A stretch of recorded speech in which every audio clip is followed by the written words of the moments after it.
आप देख रहे हैं राष्ट्र न्यूज चैनल।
सबसे बड़ा दारोमदार टूरिस्ट के ऊपर, टूरिस्ट के अलावा हमारे पास कुछ नहीं। अगर हमारे यहाँ से टूरिस्ट आना कम हो जाता है तो हमारे व्यवसाय को बहुत बड़ा आर्थिक संकट आता है। एक्सप्लोर करेगा तो चाइना जाएगा जी।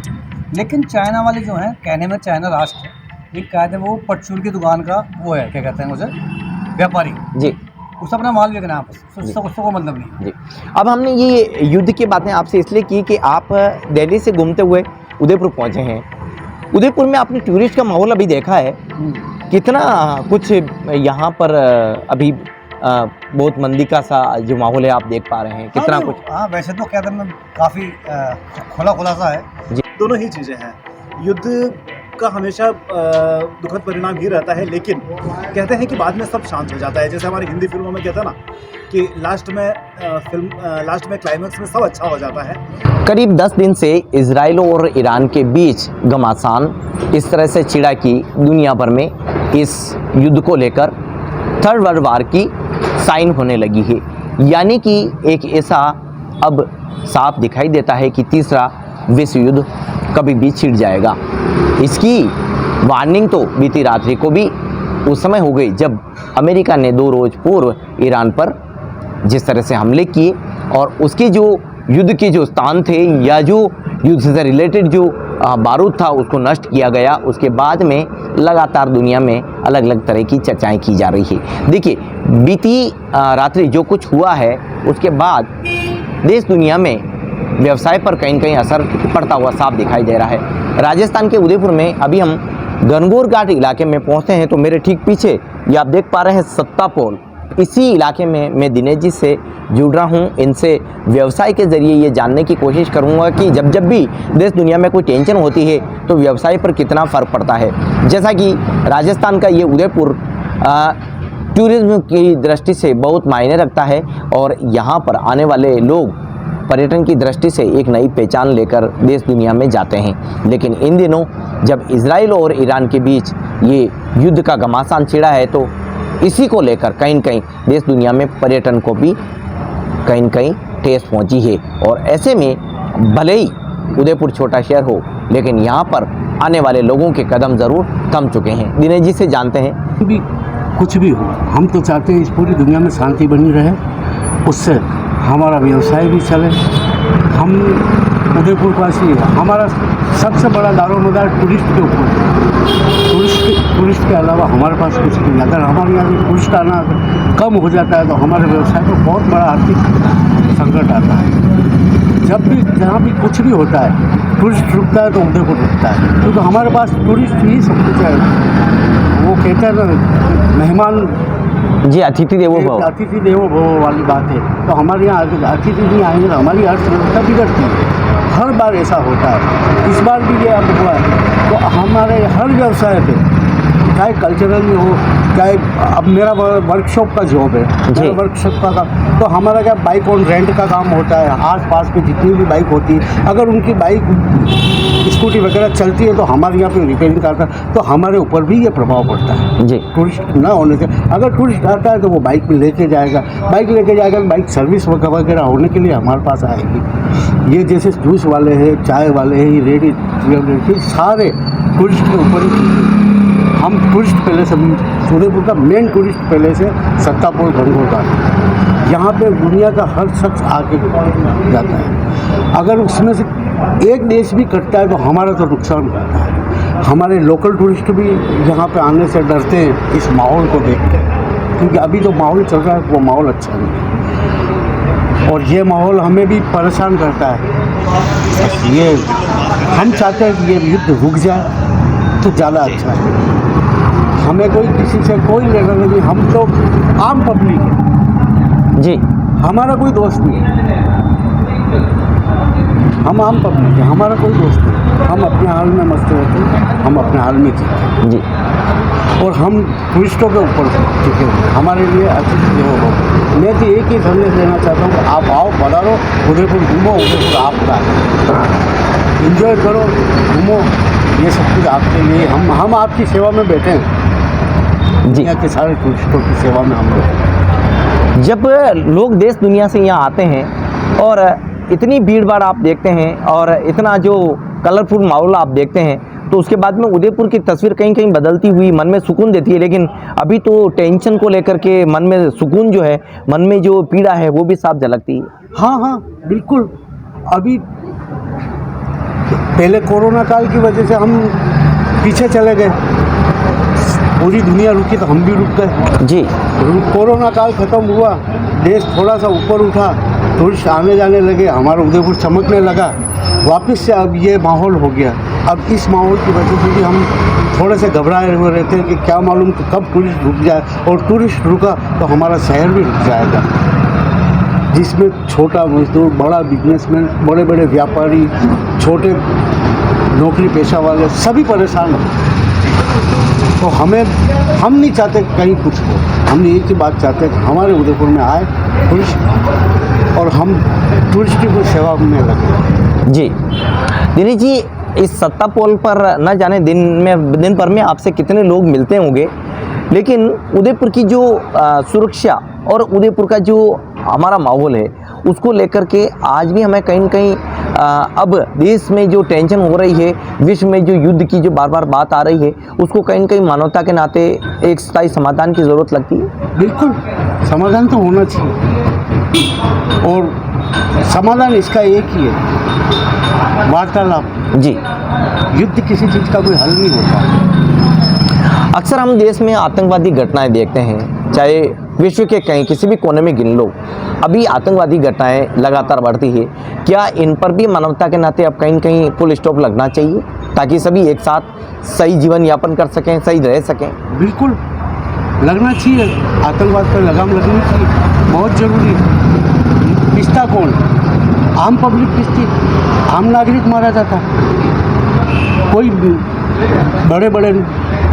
बड़े लोग कोई नहीं मरते। घूमने अब कश्मीर में गए तो वो वहाँ पे भी वो घूमने वाले ही गए थे जी। आज उसी वजह से हमारे उदयपुर में भी अगर कोई टूरिस्ट आता है, ऐसा होने का चांस होता है तो घबराता है टूरिस्ट, कहीं नहीं डरता है यार हम बाहर से कैसे घूमेगा। तो इस पर तो लगाम लगनी ही चाहिए, चाहे कुछ भी जी। आतंकवाद जी।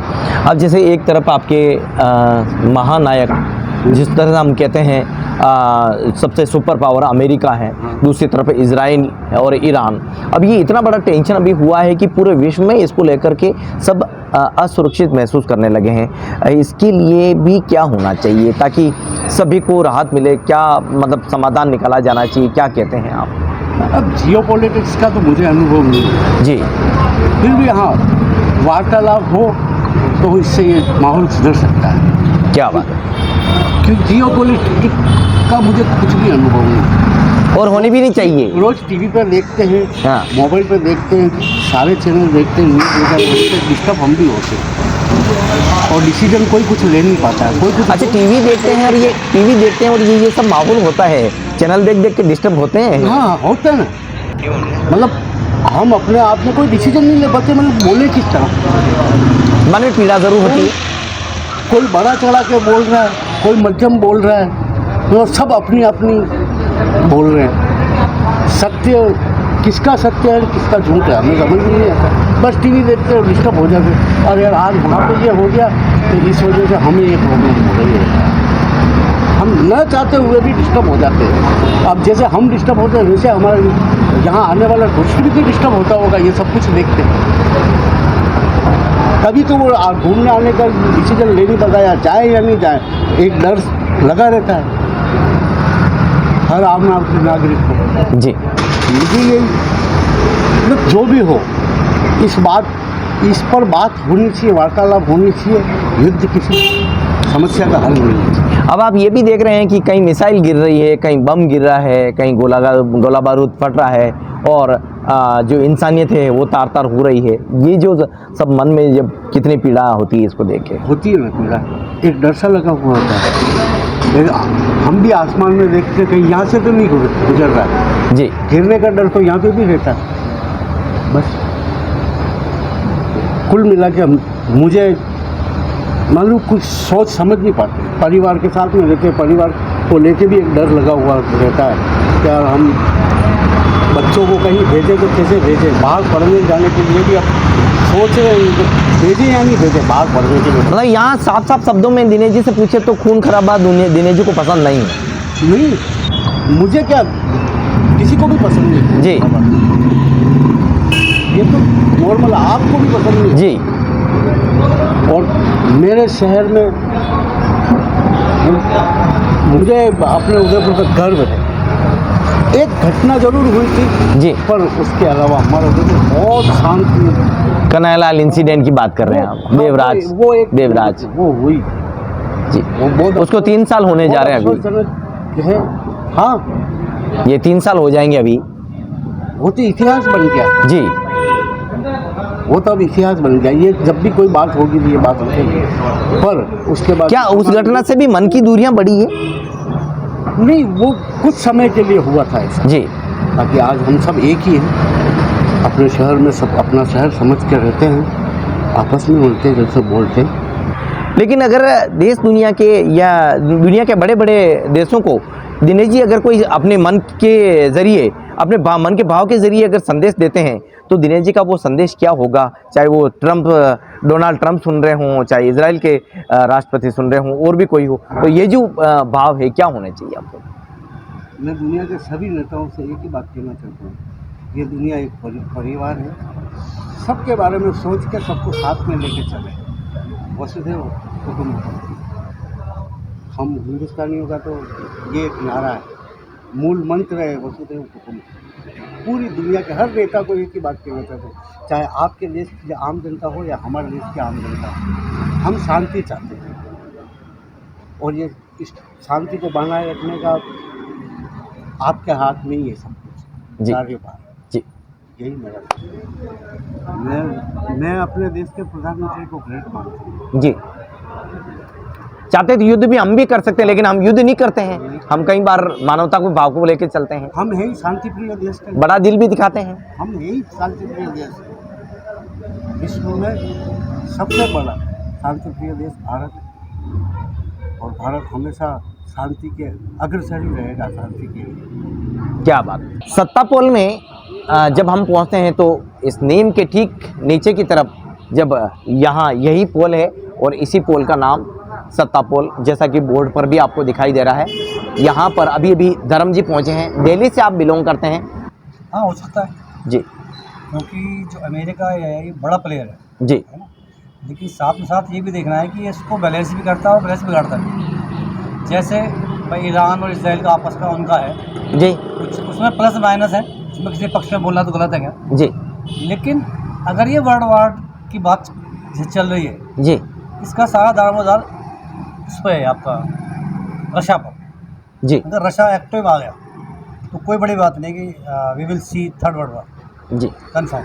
लेकिन अभी तो ये भी माना जा सकता है कि कहीं न कहीं ओपनली नहीं हो रहा हो, कहीं इंटरनली तो सपोर्ट किया ही जा रहा है, चाहे चाइना भी हो, रशिया भी हो। नहीं, इंटरनली से बहुत ज़्यादा फर्क नहीं पड़ता ना, जी इंटरनली से ज़्यादा फर्क नहीं पड़ता। जी। जो ईरान जो अटैक कर रहा है इसराइल के ऊपर, जी और काफ़ी विध्वंसक हैं वो, जी तो जो हम तो खैर रील्स वगैरह ही देखते हैं, जो इंस्टा पर रील वगैरह आती हैं, तो उसमें क्या है कि अभी वो सिर्फ बाहर से बैठ के काम कर रहे हैं, जी और बाहर से बैठने का मतलब थर्ड वर्ल्ड वॉर नहीं। जी। अब जब सुपर पावर बीच में आ गई तो इस डोनाल्ड ट्रंप के फैसले के बाद आप कितना सिचुएशन चेंज होते हुए देखते हैं?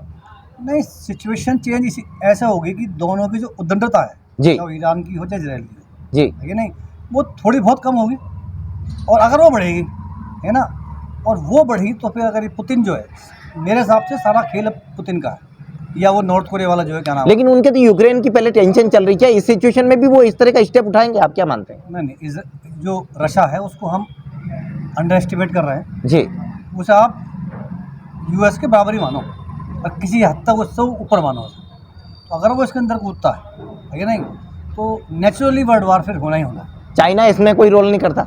नहीं, मैं कह रहा हूँ जैसे ही वो कूदेगा, जी अमेरिका एक्सप्लोर करेगा तो चाइना जाएगा। जी लेकिन चाइना वाले जो हैं, कहने में चाइना राष्ट्र है, लेकिन कायदे में वो परचून की दुकान का वो है, क्या कहते हैं उसे, व्यापारी। जी उसे अपना माल बेचना है आपस, उससे को मतलब नहीं है। जी। अब हमने ये युद्ध की बातें आपसे इसलिए की कि आप दिल्ली से घूमते हुए उदयपुर पहुंचे हैं। उदयपुर में आपने टूरिस्ट का माहौल अभी देखा है, कितना कुछ यहाँ पर अभी बहुत मंदी का सा जो माहौल है आप देख पा रहे हैं, कितना कुछ? हाँ, वैसे तो कहते हैं काफ़ी खुला खुलासा है, जी। लोग भी दिखाई नहीं दे रहे ज़्यादा, क्योंकि जब मैंने अभी परसों लैंड किया था, कल ही जी कल मॉर्निंग में लैंड किया था मैंने। जिस बस में मैं आया था, जी सिर्फ 2 लोग थे, सिर्फ 3 लोग थे। इतनी बड़ी बस वहाँ से चलती आ रही है, तो गर्मी का माहौल भी है, इसमें किसी की कोई गलती भी नहीं है, गर्मी का माहौल है, उस वजह से भी फर्क पड़ा। लेकिन ऑल ओवर कहीं न कहीं तो इस टेंशन से इफेक्ट आ ही रहा है, थ्रू आउट वर्ल्ड देखते हैं तो। ऐसा है, मैं सोलो ट्रैवलर हूँ, जी और मैं ऑल ओवर इंडिया ट्रैवल करता हूँ। जी करीब 80 एयरपोर्ट से जहाँ मैंने लैंड किया है, तो पूरे साल ही मैं घूमता रहता हूँ। क्या बात। इवन जब ये ऑपरेशन सिंदूर चल रहा था, जी तब मैं देहरादून से फ्लाई कर रहा था पिथौरागढ़ के लिए, तो हमारी फ़्लाइट थोड़ी देर के लिए डिले भी की गई, तो मिसाइल अटैक वगैरह हो रहा है। बहुत ज़्यादा फर्क नहीं है, जिसे जाना है वो जा ही रहा है, थोड़ा बहुत फर्क 19-20 कहीं पड़ा होगा, वो भी सिर्फ इस वजह से कि इन्होंने एयरपोर्ट ही बंद कर दिया, वरना तो बहुत ज़्यादा फर्क इसका है नहीं। जी। अच्छा, एक जो बड़ा सवाल ये आता है कि पहले तो कोविड काल चला, फिर थोड़ा बहुत संभल पाते, उससे पहले अब लगातार कहीं न कहीं कोई एक कंट्री की एक दूसरे से फाइट लगातार आ ही रही है। पहले अफ़गानिस्तान वाला इशू देख रहे थे, उसके बाद में यूक्रेन का और रूस का ये आ गया। अभी आपका करीब 2 साल से वापस ये जो हमास और ये इजराइल और फिर ईरान की एंट्री के बाद तो सिचुएशन पूरी चेंज हो गई। ऑल ओवर वर्ल्ड में हम इस तरह की वार की जो सिचुएशन देखते हैं, इससे कितना कुछ इफेक्ट आप देख पाते हैं, आपकी दृष्टि से क्या कहते हैं? तो फ़र्क तो है इसका भाई, अगर कहीं लड़ाई हो रही है तो कहीं ना कहीं उसका डायरेक्ट इनडायरेक्टली इफेक्ट तो पड़ता है। सबसे बड़ी बात क्या है, जो फ़र्क पड़ता है वो मेंटली पड़ता है, जिसको आम लोग मेजर नहीं कर पाते। अगर आप देखोगे जो ये आपका जहाँ शुरुआत करी आपने कोविड से, कोविड में तो लोग ये भी बोलते हैं कि मैं ऑल वर्ल्ड लोगों से बातें करता हूँ जी, पूरी दुनिया में लोगों से बातें होती हैं मेरी, तो लोग तो ये कहते हैं कोविड बीमारी नहीं थी, सिर्फ हुआ था जो बनाया गया। लेकिन उसके बाद एक चीज़ शुरू हो गई कि लोगों का मेंटल स्टेटस चेंज हो गया। जी जो मैं देखता हूँ, हो सकता है लोगों को ना मानते हूँ, जी कि लोगों में खुलापन आया है कि गुरु कभी भी बंदा चल लेगा ऊपर को, थोड़ा सा खुल के जी लो, पहली बात। दूसरी बात, ये जो नई नई चीज़ें हो रही हैं उससे थोड़ा सा जीने का तरीका लोगों का चेंज हुआ है, जी ठीक है नहीं। लोगों ने थोड़ा अपने ऊपर ध्यान देना शुरू करा है, लोग थोड़े से एक्सट्रोवर्ट से हो गए हैं, और डर का माहौल तो है। जी देखो चीज़ किस्सा, क्योंकि पूरे कोरोना में मैंने ट्रैवल किया था, पूरे कोरोना फ्लाई किया मैंने, तो वहाँ मैं लोगों को देखता था, मतलब मैंने फ्री वो देखे हैं, क्या कहते हैं, एयरपोर्ट्स। दिल्ली का टर्मिनल 3 जहाँ बिल्कुल पैंट बाजार जैसी स्थिति आज है, खाली था प्योर हो, पूरे उस पर 1 या 2 लोग होंगे, है ना।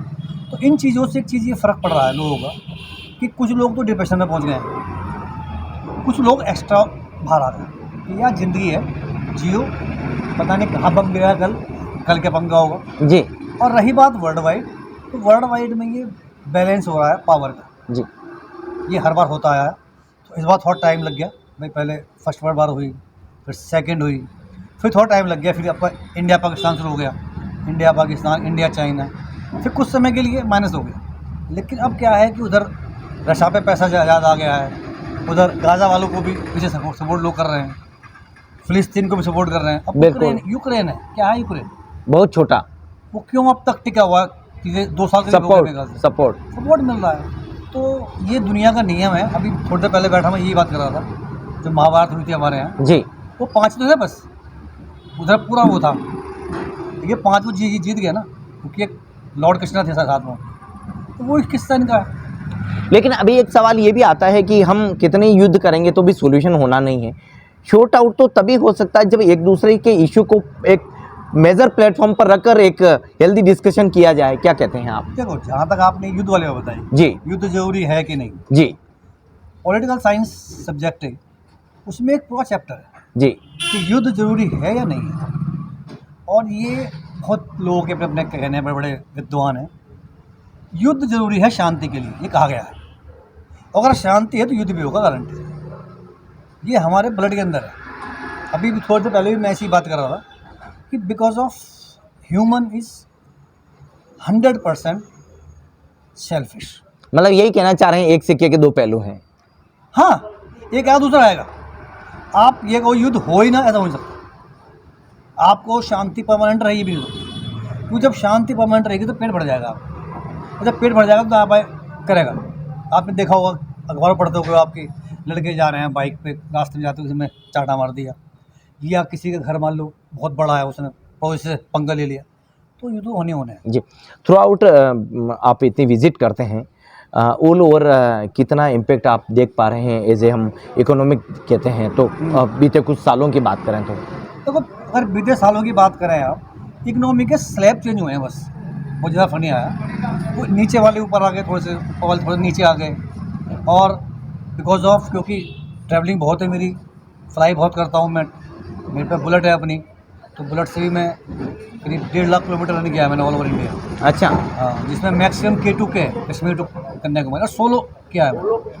तो मैंने जो माहौल देखा, लोग मिलते रहते हैं अकॉर्डिंग योर मनी, है ना, ओवरऑल लोगों पे पैसा बढ़ा है, लेकिन अब सोर्स भी बढ़ गए खर्च करने के, तो कम भी बढ़ रहा है ना जी। तो अगर ओवरऑल मैं 90s में कंपेयर करूँ, भाई 90s में जब मैं राजस्थान आया करता था, जयपुर, उदयपुर, जोधपुर, क्योंकि राजस्थान तो करीब मैंने गली गली नापा है, तो तब एक क्लास में फ़र्क था, बहुत ऊपर लोग थे, अब बीच में लोग आ गए जी, और लेयर बहुत सारे बन गए। तो कुल मिला कर देखा जाए तो अगर पहला हम वो देखें, उससे देखा जाए तो ये बेटर है जी और रही बात डर की, डर तो पहले भी था, आज भी है, सब कहने वाली बात है जी। डर पहले भी था, डर आज भी है। आज डर सिर्फ कुछ लोगों का है, पहले डर बहुत सारे लोगों का था। तो ये है। क्या बात है। क्या नाम क्या बताया आपने? धर्म। दोस्तों देखिए, धर्म जी गाइड हैं और गाइड के तौर पर एक दूसरे देश में जाते रहते नहीं, हैं। मैं गाइड नहीं हूँ, लाइफ कोच हूँ। लाइफ कोच हैं। हाँ, I am working as a life coach. हाँ, तो पीपल इनवाइट मी टू। यहाँ कैसे आना हुआ आपका? यहाँ भी मुझे लोगों ने इनवाइट किया है लाइफ कोच के तौर because of I am giving live sessions, और live sessions recording about to live life. पर? ओके, मैं बात करता हूँ AM to PM लाइफ की। क्या बात। सिंपल सा क्या है, अगर आपका AM अच्छा है तो PM पे अच्छा होगा, और PM खराब है तो अगला AM खराब होगा। तो मेरा बेसिकली जो कंसर्ट रहता है हमेशा, मैं ज्ञानवान की मैं ज़्यादा बिलीव नहीं करता। क्या कि बात। नहीं, जो अभी आपने बोला 2 घंटे बाद क्या फ़र्क पड़ेगा आपके ऊपर, जी, मैं उस पर बात करता हूँ। धर्म जी ने बहुत कुछ बातें कह दी, लेकिन इस सेगमेंट को लेकर के जिस तरह से हम व्यवसाय के ऊपर किस तरह का इफेक्ट पड़ रहा है, इस थ्रू आउट जो वर्ल्ड वार हो रहा है और जिस तरह की सिचुएशन बन रही, इसके किस तरह के इम्पेक्ट आम आदमी पर आ रहे हैं, यही हम जान रहे हैं। कुछ और लोग हैं, उनसे भी जुड़ेंगे। आज धर्म जी ने बहुत कुछ बातें हमसे शेयर की है। Thank you. धर्म जी से हम वही सब बात कर रहे थे, लेकिन यहाँ इस इलाके में आते हैं तो सबसे ज़्यादा चाय की चुस्की की बात होती है राणावत जी की दुकान पर, और इस टी स्टॉल पर पहुँचने पर हम कई तरह की बातों को और भी यहाँ एक दूसरे से शेयर करते हुए देखते हैं। लेकिन अभी इस इलाके में टूरिज्म को लेकर किस तरह के इम्पैक्ट जा रहे हैं, और जैसा कि एक सुपर पावर की एंट्री के बाद जो सिचुएशन वर्ल्ड वार की अभी देख पा रहे हैं, जिस तरह के साइन हमें मिल रहे हैं, इसको लेकर यहाँ के लोग क्या कहते हैं राणावत जी से जानते हैं। चाय की दुकान पर तो कई लोग आते होंगे, ऑटो और चाय की एक ऐसी थड़ी है जहाँ पब्लिक कनेक्ट हो जाती है और दुनिया जहान की चर्चा सारी छोटी से छोटी और बड़ी से बड़ी बात भी मिल जाती है, राज खुल जाते हैं। लेकिन इस टेंशन से कितना कुछ उदयपुर को आप टेस्टनेस देख पा रहे हैं, कितनी मंदी देख पा रहे हैं, कितना डिस्टर्बेंस देख पा रहे हैं? सर मेरा ये मानना है कि उदयपुर जो है वो उदयपुर में अगर कोई चीज़ तहस नहस होती है तो उदयपुर की गलतियों की वजह से। जैसे एक बदनुमा दाग हमारे शहर पर लगा है, आज भी लोग आते तो महाराणा प्रताप की मूर्ति कहाँ है ये पूछेंगे, सिटी पैलेस कहाँ है वो पूछेंगे, तो पूछेंगे भैया वो टेलर की दुकान कहाँ है जी। तो आज भी मतलब एक दिल में कसक सी उठती है कि यार ऐसा हमारे शहर में ऐसा क्यों हो रहा है। ये महाराणा प्रताप की नगरी है, मीरा वीरों की। आप कन्हैयालाल इंसिडेंट को बात कर रहे हैं, ये 3 साल अभी 28 जून को पूरा होना जा रहा है। दुर्भाग्य है हमारे शहर में ऐसी घटना नहीं होनी चाहिए थी। हाँ, आगे बढ़ाएं अपने बात। और उसके बाद में फिर कुछ चीज़ें जब हम यहाँ चक्कर काटते हैं देखते हैं तो लगता है झीलों में, जैसे यहाँ पिछला पे आप देखिए तो मतलब बहुत ज़्यादा गंदगी है जी। पूरी दुनिया से लोग यहाँ आ रहे हैं देखने के लिए, और वो क्या इंप्रेशन लेकर जा रहे हैं गंदगी। झीलें जो हमारे शहर की जान है उनकी साफ सफाई नहीं है। इतने बड़े बड़े संगठन है, सब कुछ बना हुआ है, तो सबसे पहले तो हमें उसके ऊपर फोकस करने की ज़रूरत है जी। आज स्वच्छ भारत अभियान चल रहा है, बहुत अच्छा चल रहा है। उदयपुर में रोडें क्लीन हो रही है, नो डाउट। आज उदयपुर काफ़ी शहरों से बहुत आगे है, हालांकि अभी हमें और इम्प्रूव करना है इसको, लेकिन फिर भी अभी जो है वो अप टू द मार्क है। आज मैं थोड़ी सी इस युद्ध को लेकर ही आपसे बात करूंगा। इसका थ्रू आउट अभी उदयपुर के मार्केट पर कितना कुछ इम्पैक्ट जाने लगा है, क्योंकि टूरिस्ट प्लेस तो हमारा भी पूरा है। बिल्कुल जी सर, लेकिन उदयपुर टूरिज्म जो है वो, अब मैं आपको एक चीज़ बताना चाहूँगा कि now we are not depend on foreigner जी। फॉरनर का शेयर है जी, लेकिन फॉरनर जो है ये शुरू होते हैं हमारे यहाँ जुलाई से शुरू होते हैं जी। ये जुलाई 2nd 3rd वीक में आना शुरू तो होते हैं। अभी प्लान जो बन रहा होगा वही कहीं न कहीं तो डिस्टर्ब हो ही रहा बिल्कुल, है। इनका प्लान जो बन रहा है वो डिस्टर्ब है, लेकिन फिर भी ऐसा है कि इजराइल में हो रहा है, लेकिन काफ़ी इजरायली भी आ रहे हैं। कम है, पहले जैसे 20 इजरायली आ रहे थे तो अब दिन के 2 या 3 आ रहे हैं, लेकिन टूरिस्ट आ रहे हैं। कम पड़ा है, बहुत कम पड़ा है, तो इसे आप ये भी मान सकते हैं कि ये बिकॉज ऑफ सीजन की वजह से। लोकल व्यवसाय पे भी कहीं कहीं तो इफेक्ट जा ही रहा है। बिल्कुल सर, लोकल व्यवसाय पे बहुत फ़र्क पड़ता है इन चीज़ों का जी। लोकल व्यवसाय सफ़र कर ही रहा है आज। उसका कारण ये है कि आज डोमेस्टिक जो हमारे टूरिस्ट है वो निकलना चाह रहे हैं, लेकिन लगता है कि यार कहीं अटैक हो गया, कोई ऐसी अनहोनी हो गई, कोई बात हो गई, कहीं फंस गए तो क्या करेंगे। ये युद्ध तो आज हो रहा है, लेकिन इसके इम्पैक्ट आने वाले 2-3 साल तक दिखाई देगा, क्योंकि जिस तरह से टूरिस्ट का एक पहले से मेंटली एक अपना चार्ट मैनेज होता है, उसको लेकर भी कहीं कहीं डिस्टर्बेंस आते हैं। हाँ बिल्कुल आते हैं ना सर, और इनफैक्ट इसका फ़र्क तो आने वाले मतलब 2-3 साल नहीं, इसका फ़र्क आने वाले सालों तक रहेगा जब तक ये मसला सॉल्व नहीं होगा। और आज गर्ग साहब हम एक बात कर रहे हैं मानवता की, तो one country is attacking to another country जी। Question is why, the answer is for the peace of world. तो ये भी एक तरीका है कि जहाँ मतलब देखिए भगवान है तो शैतान भी है, मानव है तो ये मानव का नेगेटिव प्लस माइनस दोनों है।